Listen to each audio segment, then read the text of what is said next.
And we're back. Hi, it's We're Duncan back. Trussell here again, and I just want to promote my new show. It's the Your Midnight show, Gospel. the Midnight Gospel, you know? It's really wonderful. I spent a lot of time into it. No, just kidding, guys. It's us. It's Yeah, actually it's us. just us. Well, sorry. We're just Yeah, in we pranked you. disguises. Yeah. I thought I threw this beard out, but I've still got it. It I still would smells too, like but beer. From we that. can't Be gone, really- demons. Be gone, Demons, demons. be gone. Be gone, demons. So, anyway, what we were talking about before was we have expanded our minds and our energy. Yes. We've expanded And our our mind, our spirituality. energy, and our soul, everything in between. That's right, man. And we're about How to tell you wonderful how is we that? did that. Yes, we are. And I'm going to explain it while I've got this beard on, because I think the beard needs to be Appropriate. here, you know.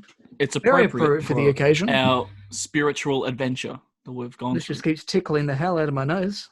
So I might have a Yeah, red yeah. nose by the end of this. So, alright. let's talk a little bit about that show and how we came to discover it. So it all started a couple of nights first ago. off, the show's called The Midnight Gospel. Just wanted to mention that, just so people know for sure. Created by a beautiful man named Duncan Trussell. Duncan Got an almighty Trussell. beard. Shout out. Shout out. He has a podcast called the Duncan Trussell Family Hour. And Yes. he's a funny guy. Really cool dude. He's been on the Joe Very Rogan podcast interesting many person. times. Very interesting. Yeah. Yeah, and Very interesting. And so now let's just say how you came to discover this show. I mean, it's been trending lately on Netflix. It only came out recently. It only came out on the 20th, 420 because it was 420. 420. Because it's 420, and it's also just happens to be Duncan His Trussell's birthday, which Yeah, is yeah. so funny. Yeah. Yeah, So- exactly. Yeah. So I was just scrolling through it. Sorry, I was just scrolling through Netflix. You know, just watched everything. Not sure what to watch, Yeah. and I see this new show pop up. It's called The Midnight Gospel. I thought, it's trending. This seems interesting. I went into the show with no context, and No idea. I thought, no idea. I went into the show with no idea what was going to happen, and I thought it was just like another Rick and Morty or something like that. So I was like, I'll watch it. It's in the style of like Adventure Time, and I quite liked Adventure Time. So I was like, yeah, all right, this will be all right. And then I started watching it, and I'm like, this is very weird. This is odd. This Very is really trippy. odd. I'm like, this is trippy as. Like it's like if you did acid. Yeah. And So you decided told me to- this, Joel, over the phone. You were like, "Hey, man, I'm watching this show called The Midnight Gospel, and it's really fucking weird. I don't know what to make of it." Yeah. I'm like, "Oh, okay, cool. Yeah. I'm definitely not going to watch that because." See, it just reminded me. I mean, as I later found out, it just reminded me a lot of Adventure Time, the trippiness of that, and that it was. And I wasn't a big fan of that back in the day, but and then I found out that it was actually by the same animators. And I thought, oh, okay, that doesn't really interest me. And then you told me that, hey, man, it's actually a podcast. Podcast. Yeah, because it took me a little bit to realize. Like, it took me maybe like this probably took me longer than it needed to, but I got to episode 3, and I don't really want to spoil too much, but at the same time, I don't know if I can because there's just so much shit that happens. But there's this fishbowl guy, and he referred to himself as a white person, and I was like, what? I was like, that doesn't make any sense. He's a fish. He's like this golden fish globe guy. Yeah, and then I looked into it, and it's actually real life people. Yeah. Like it's an actual podcast that Duncan Trussell has done. They've just created this whole animation and like a subplot to it, and it's like it's about how do I describe what the story is about? It's about this purple dude with a witch hat called Clancy. Played by Duncan Trussell, and he's a he does this thing called it's a podcast, but it's a space cast. The podcast, it's a space cast, and he has this multiverse simulator that sends him to any dimension he wants to, and he goes there. Yeah, and then all this crazy shit happens. The first one he goes to, he meets the president, and and there's like a zombie apocalypse going on. Yeah, and they just have this really deep, natural conversation about drugs. Legalization of weed? Yeah. Yeah. And they get into this really deep discussion, but when you're looking at it, you can just close your eyes and it just sounds like a regular podcast. You know, just it with all does, this weird shit happening with zombies chasing stuff. And it's so soothing and so relaxing. I'm just there lying back like, wow, this is actually really nice. It makes you feel stoned. Yeah, it does. It's so relaxing. It makes you feel like actually, that's a good point. It's like, as everything, the sound and everything is all very normal. Their conversation is very calm, you know, and they're hanging out and talking about these really deep topics. But meanwhile, all this fucked up shit's in the background, just like when you're on drugs, trippy shit. It'd be a similar kind of thing, you know. Yeah, exactly. So it's like so he goes through these various dimensions. And he interviews interesting people. Yeah, from so these like different dimensions. Dr. Drew Pinsky about drugs and meditation. Then that guy from Death Row.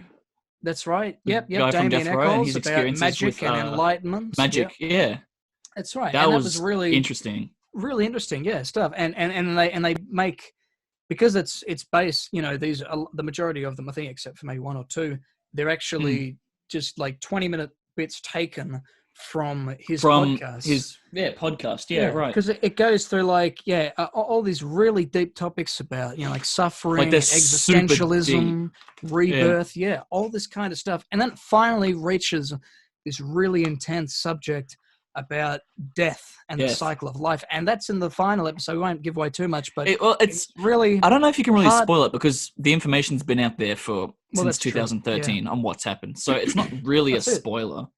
Yeah, because in this last episode, he's talking to his mother, and because I listened to Duncan Trussell, he was on the Joe Rogan Experience a couple of days ago promoting it and talking about it, and he was saying how it was so weird being there in this animating room and he's hearing the voice of his mother.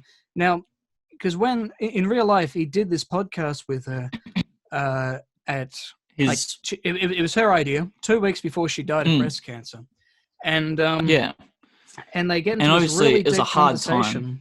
Exactly, a really hard time, and you can hear it in their voices. And definitely. And I later realized that recording was from 7 years ago. I didn't realize that until afterwards, that she'd passed away back in 2013. So it's all these years later. And the beautiful thing about it is they've with the beauty of animation, they've been able to almost let her spirit kind of, you know, show that it's still here, you know. Yeah, exactly. Like they brought her to life somehow in this animated, like she shows the beauty and everything and their connection. Like it shows their raw energy, like the connection between Duncan and his mother. And exactly. all the emotions and just everything. You feel it with them as they're going through this episode. It's so well made. Like it's so hard hitting in that episode. And when they're talking about love and heartache and stuff, and then he asks, the bit that choked me up was when she was saying, when he was saying to her, you know, like, because they're both agreeing, like, no one wants to suffer heartbreak, no one wants to suffer grief and loss and everything. And then he goes, but Mum, how do we do it? And she goes, like, how do we not feel you it? Cry. You cry. You cry. You know? Yeah. That's how you get through that emotion. You cry through it. And, you know, and she was talking about the fact that, you know, she was told multiple times that she only had 6 months to live. But that's right, and this happened over a 4-year period, over a 4-year period. And she was talking about the fact that, like, I think it was Duncan, like, says to her that she looks way better and healthier than she's ever been before, even though she has, like, cancer. Yeah, because she's at that point where she's so enlightened and knows, because she's a very spiritual person and she's very intelligent. She was that was one of the biggest takeaways from that. From the show, it's that you should be living in the present moment. You know, exactly. And that where he's talking to his mother and she's saying about how feel the inside of your hand, like doing like that meditation thing to stop you, to get you to be in the present. That was because I was doing that with him. It was so going weird, on, like feeling. Yeah, because she's like, try and feel the inside, like. Viewers at home, listen, like, you can try this right now, but it's really nice. But if you try to feel the inside of your hand, now that sounds really trippy, but just focus carefully on your hand and try and feel the inside of it. And then after that, you try and do that with your arms and you try and focus to feel the inside of your arms. Just that energy, that flow, and then after that, do it to your legs, and then once you say it, you listen to what's happening around you. So just listen. So focus on your legs and your arms and your hands, and then just listen to what's going around you, and then with your eyes closed, just see whatever your mind like it brings to you, and then that's being like in the present. That's taking you away from the stress and taking away from everything. And in that's this real, just meditative space, and meditation. Everything in your brain that that controls your thought pattern, everything that's all gone. You're just focusing on this. You're just focusing on the present moment. Yeah. Just trying to feel the inside of your arms and stuff, and that takes you away from the stress and what's going on. Yeah, exactly. In that moment, because and that's something that the character of Clancy discovers. It like throughout these episodes, he's got he keeps coming back to his home, and he's always got a message that he's got to get to. Like he has all these life problems, and he's got all this stress going on. That's it, and he doesn't start facing them until later on when he talks to Death, and then he talks to his mother, and he talks to all these different people, and he learns more about himself. And it's interesting because everyone who he talks to in the pot, they all die. I mean, that's the formula. That's the formula. It's the formula of what happens. Yeah, because they're all in this chaos world that's about to collapse in the simulation. Exactly. And that part where I think the bit that really, like I said, I was really made me cry when he's talking to his mum about like they keep like you were saying, they kept pausing and that throughout it. And then she goes, then he goes, "Oh well, Mum, you do know that I love you very much." And she goes, I love you too, and that love ain't going anywhere, as she's drifting away. As she's parting away into the black hole abyss. Yeah, that's right. Into this spirit world, and she's like, even though I'm not here in this physical form, I'm still, I'm still here, That pain. And that really shook me up, it was, that pain of, I think this is what she was saying, that pain of losing someone, that's like true love. That's love. Yeah. You know what I mean? Right. And I was saying that, and he's like mentioning how it's not very desirable, and she's going, but it's the real deal. That's the real feeling. That's the raw feeling of it. And because we all like to feel that we can handle it, and we can, that a lot of us that that we can hide it. We can hide grief and sadness, and like we all grieve differently. But the best thing you can do is to just face it and let it overwhelm you, and just go with the flow, because that's the only way you get over it. Like she's saying, you cry, and eventually that hurt goes away. Because it's love, and it's just love that you're feeling. It's the raw emotion of true love. And like she said, instead of fighting the river, you should go with the flow, because she says it's worse when you fight against it. That makes it so much worse, and it gives you more suffering and more problems. But if you go with the flow and just allow it to happen, then that's how you get through it. It had me thinking about those stages of grief.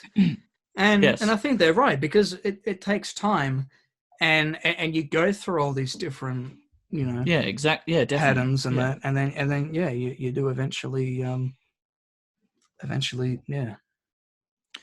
and it's just the because I'm not sure where I stand with my beliefs, religiously or whatever, because I don't know what I'd classify myself as, because I don't quite obviously believe in like God, but I'm also not an atheist. I'm very open to the ideas and different concepts. Like I'm an agnostic. I take. I'm very open approach, but but you're not just not convinced by it. It's a matter of But I do, when I was watching that, I was like thinking to myself. I was thinking, like I think I believe in like energy, like they were talking about.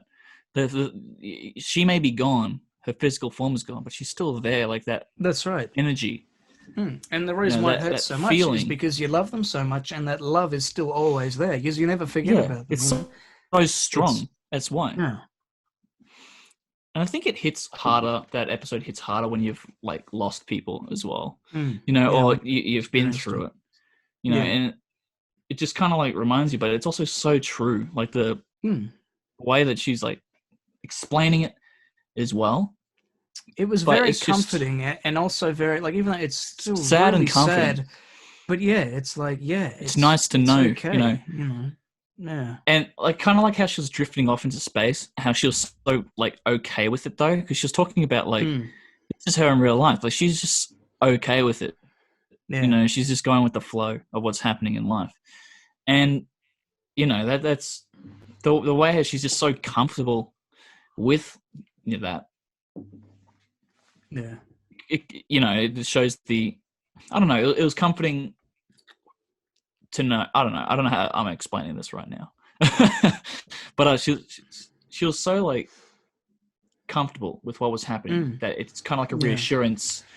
That's to right, me and a very natural kind of thing. So you because she clearly, you know, the way she was going about it, she's not afraid. She wasn't afraid. She Probably wasn't scared. also she wasn't because resisting. she was constantly being told, "Look, you've only got 6 months to live over 4 years." You know, it's you know. And what was that thing they're talking about? They're talking about meditation and how that's like preparation for like dying or something like that. But that makes a lot of sense though as well, and what meditation is. You know, putting you in that relaxed state, so you feel like that euphoria. You don't have to worry about anything, and you're just very present. You know. Yeah. So because they spoke a lot about meditation. Yeah, it's amazing. That was a very and with magic and the way you manifest things into your life and the way it was really something to watch, and trippy as hell. You know, it was a very trippy experience. You know, it was. We probably sound like lunatics talking about this. I don't know. Why a minute? I guess that's. Oh, yeah. It's just how it is. That's just how it is, you know. Yeah, it's just this. But like, it's just interesting seeing all these different concepts of spirituality and what each of these people believed in, you know, and what helped them get through these tough times. Because didn't the guy on death row? He said something about magic and how he uses magic, and he said even though he was in prison or something, he still did magic, and it kept him. That's right, and he felt that was like there was a reason that he was there. He was there for a purpose because it was. And he kept doing it, and then he obviously didn't. It didn't go through even to the day. Like he didn't. It wasn't executed. Am I right? He wasn't executed. Yeah. No, that's right. Well, he was still here. But because then more evidence came in, and they could But it was really interesting. The and the way, and the thing I loved about it was the fact that it is a podcast that he's done with these people, and then some of the edits, like in that second episode where he's talking to this couple about death and religion and that. And then towards the end, he's like, he goes, it's great, thanks, it's wonderful to see you guys. And then he goes, yeah, thanks a lot, Duncan. Yes, Duncan. And he goes, Clancy. Because it's Clancy. Yeah. I think it was one of the future episodes as well. They said something like Duncan, and he goes, Clancy. And they go, sorry. Yeah. Something like that. Yeah. One Clancy, obviously like a little, a little whisper and a little like a wink on his face. Yeah. Clancy. Yeah. But yeah. Yeah, no, it was very, very interesting show, especially with like that when they explored the Egyptian kind of belief of spirituality. You know, that guy who kept dying and then coming back to life. You know, and it's showing the cosmic. There was a very mythological thing because that used to be a thing. Like, wasn't it like if your heart was pure and they weigh you against a feather, and it's pure, which is like it would be lighter than the feather, you ascend on further. That's right. But if it's heavier, they eat your. He was in that Prometheus thing of just constantly reliving the torture, of having your liver pecked, and then every day it would regenerate, and then you just be constantly constantly going through that eternal suffering. Yeah, so that was interesting to watch because he kept going through that cycle, and watching the different ways he approached it as well, and they're just having this conversation as this guy is constantly suffering, who's just connected to a thing. It was very, very, very trippy. But yeah, really great show. Yeah. Do you reckon they'll make very more? Good. I don't know, because the way they ended I feel like they ended it on a very open way. Yeah, and it was kind of like even if it doesn't continue, it's okay. But if it does continue, they have a way to continue it. That's right, because it was also kind of that thing of we've said what's needed to be said. It's done what it set out to do. Yeah, I really liked in the show the reoccurring thing was he took the shoes. That's he'd take little souvenirs. Yeah. Each different university take. Yeah. Oh, I'll take. Yep. Just 1 second, lady. I'm just getting some boots. I got myself some boots. Yeah, and fucking Joey Diaz appearing in every couple of episodes as some fucking You want that? And then 5 cats or something like that. And it's like, watch this. I can get it for 3. And he goes, 3 cats. And then, he goes, Yeah. And then also when he played fucking Satan, he's like, hey guys, I'll come with you.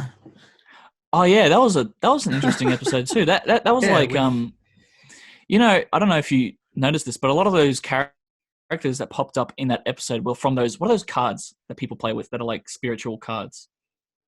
Sorry, what was that? You know those cards that people, I can't remember, they got a name. They've like spiritual cards. Oh, tarot cards. The devil on it. That's it. Tarot cards. Yep. Yes, they were in that episode. As I was talking with Death, they had different tarot cards. They had the Fool and they had everyone else. They're all in there, and I was all representing that. And then obviously at the end, they all collided together into that. Yeah, because it's very heavily subliminal. The like everything in the show. It's like it's trippy as hell, but there's so much to unfold. Layers of I remember finishing it and just being like, "Oh my god, I've got so much to unravel in my head. I don't understand. There's so much to think about." But I also found it like enlightening in a way because you kind of feel like Clancy going on. You feel like you are with Clancy, like you know what I mean, like going through this experience, talking to these other people, and as he's going through the show, he's getting more and more enlightened, and you feel like you're getting enlightened on the way as well, like listening to all these different concepts that's right. and different perspectives on what's going on and what people believe in life.